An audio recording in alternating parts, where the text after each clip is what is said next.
नमस्कार साथियों, अगर आप भी तैयारी कर रहे हैं प्रतियोगिता परीक्षा की तो आपके लिए एनसीईआरटी सार संग्रह काफ़ी ही महत्वपूर्ण वीडियो है। तो आज के वीडियो में हम लोग देखेंगे केंद्रीय मंत्री परिषद के बारे में पढ़ेंगे। केंद्रीय मंत्री परिषद, तो वीडियो की शुरुआत करते हैं। सर्वप्रथम है केंद्र सरकार का प्रमुख कौन होता है। केंद्र सरकार का प्रमुख कौन होता है? केंद्र सरकार का प्रमुख कौन होता है? तो प्रधानमंत्री। केंद्र सरकार के प्रमुख प्रधानमंत्री होते हैं। प्रधानमंत्री की नियुक्ति किसके द्वारा की जाती है? प्रधानमंत्री की नियुक्ति किसके द्वारा की जाती है? तो राष्ट्रपति के द्वारा। प्रधानमंत्री की नियुक्ति राष्ट्रपति के द्वारा की जाती है। भारत का प्रधानमंत्री बनने के लिए न्यूनतम आयु कितने वर्ष होनी चाहिए? भारत का प्रधानमंत्री बनने के लिए न्यूनतम आयु कितनी होनी चाहिए? 25 वर्ष। भारत के प्रधानमंत्री बनने के लिए न्यूनतम आयु 25 वर्ष होनी चाहिए। यदि भारत के प्रधानमंत्री संसद के उच्च सदन के सदस्य है तो वे अविश्वास प्रस्ताव की स्थिति में अपने पक्ष में मत नहीं दे सकते हैं। कहता कि यदि भारत के प्रधानमंत्री संसद के उच्च सदन के सदस्य है तो वे अविश्वास प्रस्ताव की स्थिति में अपने पक्ष में मत नहीं दे सकते हैं। अर्थात यदि वे राज्यसभा के सदस्य हैं तो वो अपने पक्ष में मत नहीं दे सकते हैं। आगे, संसदीय शासन व्यवस्था में वास्तविक कार्यपालिका शक्ति किसके अधीन होती है? संसदीय शासन व्यवस्था में वास्तविक कार्यपालिका शक्ति तो ये होता है प्रधानमंत्री के अधीन। वास्तविक कार्यपालिका शक्ति जो होते हैं प्रधानमंत्री के रहते हैं। आगे, लोकसभा में अविश्वास प्रस्ताव प्रस्तुत करने के लिए लोकसभा सदस्यों की न्यूनतम कितनी संख्या होनी चाहिए? लोकसभा में अविश्वास प्रस्तुत करने के लिए लोकसभा सदस्यों की न्यूनतम कितनी संख्या? तो अविश्वास प्रस्ताव के लिए न्यूनतम संख्या 50 होनी चाहिए। लोकसभा में सदस्यों की न्यूनतम संख्या अविश्वास प्रस्ताव के लिए 50 होनी चाहिए। भारत का प्रधानमंत्री सामान्यतः किस सदन का सदस्य होता है? भारत का प्रधानमंत्री सामान्यतः किस सदन का सदस्य होता है? तो ये लोकसभा का और राज्यसभा का सदस्य भी प्रधानमंत्री बन सकते हैं। राज्यसभा के सदस्य भी प्रधानमंत्री बन सकते हैं, लेकिन समानता पूछता है तो समानता लोकसभा के सदस्य होते हैं। संविधान, भारतीय संविधान का अनुच्छेद 75 प्रधानमंत्री एवं अन्य मंत्रियों की नियुक्ति, मंत्रिपरिषद के आकार एवं उत्तरदायित्व का निर्धारण करता है। तो अनुच्छेद 75 जो है ये मंत्रियों, प्रधानमंत्री एवं अन्य मंत्री की नियुक्ति, मंत्रिपरिषद के आकार एवं उत्तरदायित्व का निर्धारण अनुच्छेद 75 करता है। आगे, मंत्रिमंडल में कुल मंत्रियों की संख्या प्रधानमंत्री सहित लोकसभा के सदस्यों की कुल संख्या के 15% से अधिक नहीं होंगे। कहता मंत्रिमंडल में कुल मंत्रियों की संख्या प्रधानमंत्री सहित लोकसभा के सदस्यों की कुल संख्या के 15% से अधिक नहीं होगी। यह प्रावधान किस संविधान संशोधन के द्वारा किया गया? तो यह किया गया है 91वें संविधान संशोधन 2003 में। अर्थात लोकसभा के सदस्यों की कुल संख्या के 15% से अधिक मंत्री नहीं हो सकते हैं। आगे, संसद का सदस्य नहीं होने पर कोई व्यक्ति अधिकतम कितने माह तक केंद्रीय मंत्री रह सकता है?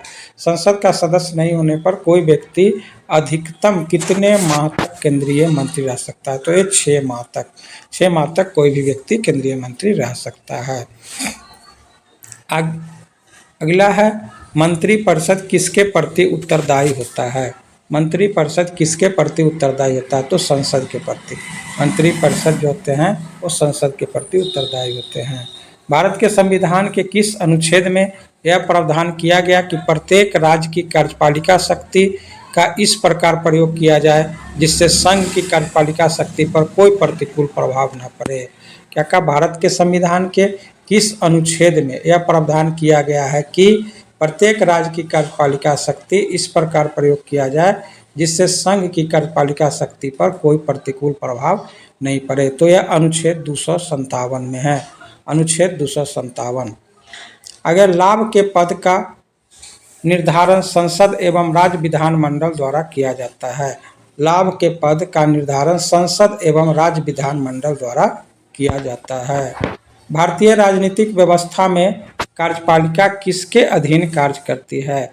भारतीय राजनीतिक व्यवस्था में कार्यपालिका किसके अधीन कार्य करती है? तो यह विधायिका के अधीन कार्य करती है। विधायिका के अधीन कार्य करती है। नेहरू की कैबिनेट में पहले गृह मंत्री तथा बाद में रक्षा मंत्री कौन बने? नेहरू की कैबिनेट में पहले गृह मंत्री और बाद में रक्षा मंत्री कौन बने? तो कैलाशनाथ काटजू पहले गृह मंत्री बने और बाद में रक्षा मंत्री बने। आगे, स्वतंत्र भारत के प्रथम वित्त मंत्री श्री आर के शनमुगम चेट्टी थे। स्वतंत्र भारत के प्रथम वित्त मंत्री थे श्री आर के शनमुगम चेट्टी थे।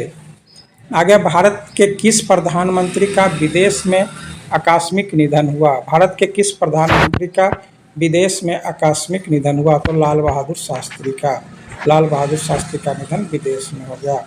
अपने प्रधानमंत्रित्व काल में कौन सा नेता एक बार भी संसद में उपस्थित नहीं हुआ? अपने प्रधानमंत्रित्व काल में कौन सा नेता एक बार भी संसद में उपस्थित नहीं हुआ? तो ये चौधरी चरण सिंह। संविधान के किस अनुच्छेद में मंत्रिमंडल शब्द का प्रयोग किया गया है? संविधान के किस अनुच्छेद में मंत्रिमंडल शब्द का प्रयोग किया गया है? अनुच्छेद 352 में। अनुच्छेद 352 में मंत्रिमंडल शब्द का प्रयोग किया गया है। श्वेत पत्र भारत से संबंधित आधिकारिक दस्तावेज है। श्वेत पत्र भारत से संबंधित आधिकारिक दस्तावेज है। श्वेत पत्र जो है आधिकारिक दस्तावेज है श्वेत पत्र। आगे है, संघीय मंत्रिमंडल का पुनर्गठन किसके प्रतिवेदन पर आधारित है? संघीय मंत्रिमंडल का पुनर्गठन किसके प्रतिवेदन पर आधारित है? तो गोपाल स्वामी अयंगर। आगे है, मंत्रिपरिषद तथा मंत्रिमंडल में अंतर। मंत्रिपरिषद तथा मंत्रिमंडल में अंतर। तो मंत्रिपरिषद है कैबिनेट स्तर के मंत्री, राज्य स्तर के मंत्री एवं उप मंत्री। मंत्रिपरिषद में कौन आते हैं? तो कैबिनेट स्तर के मंत्री, राज्य स्तर के मंत्री एवं उप मंत्री। और मंत्रिमंडल में आते हैं केवल कैबिनेट स्तर के मंत्री। मंत्रिमंडल में केवल कैबिनेट स्तर के मंत्री। दूसरा क्या है कि मंत्रिपरिषद संवैधानिक निकाय है जिसका वर्णन संविधान के अनुच्छेद 74-75 में है।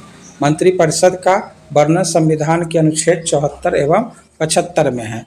लेकिन मंत्रिमंडल 44वें संविधान संशोधन 1878 एवं अनुच्छेद 352 में मंत्रिमंडल शब्द को जोड़ा गया, जो संविधान के मूल पाठ में नहीं था। मंत्रिमंडल शब्द संविधान के मूल पाठ में नहीं था, यह 44वें संशोधन में जोड़ा गया था। आगे है, सैद्धांतिक रूप से मंत्रिपरिषद को संघ की समस्त कार्यपालिका शक्तियां प्राप्त है। सैद्धांतिक रूप से मंत्रिपरिषद को संघ की समस्त कार्यपालिका शक्ति प्राप्त है, परंतु मंत्रिमंडल द्वारा इसके कार्यों का निर्धारण किया जाता है। तो सैद्धांतिक रूप से मंत्रिपरिषद को संघ की समस्त कार्यपालिका शक्तियां प्राप्त है, परंतु मंत्रिमंडल द्वारा इसके कार्य का निर्धारण किया जाता है। और व्यवहारिक रूप से मंत्रिमंडल सदैव मंत्रिपरिषद की शक्तियों का ही प्रयोग करता है और मंत्रियों के कार्य का निर्धारण करता है। आगे, मंत्रिमंडल द्वारा लिए गए नीतिगत निर्णयों का क्रियान्वयन मंत्रिपरिषद द्वारा किया जाता है। मंत्रिमंडल द्वारा लिए गए नीतिगत निर्णयों का क्रियान्वयन मंत्रिपरिषद द्वारा किया जाता है। नीतिगत निर्णयों को क्रियान्वित करने के लिए यह मंत्रिपरिषद को निर्देश देता है तथा निर्णयों को क्रियान्वयन की निगरानी भी करता है। आगे है, मंत्रिपरिषद सामूहिक रूप से लोकसभा के प्रति उत्तरदायी होता है। तो मंत्रिपरिषद सामूहिक रूप से लोकसभा के प्रति उत्तरदायी होता है। तो लोकसभा के प्रति उत्तरदायी कौन होते हैं? तो मंत्रिपरिषद। मंत्रिपरिषद किसके प्रति उत्तरदायी होते हैं? लोकसभा के प्रति। हम लोग पढ़ रहे हैं एनसीईआरटी सार संग्रह।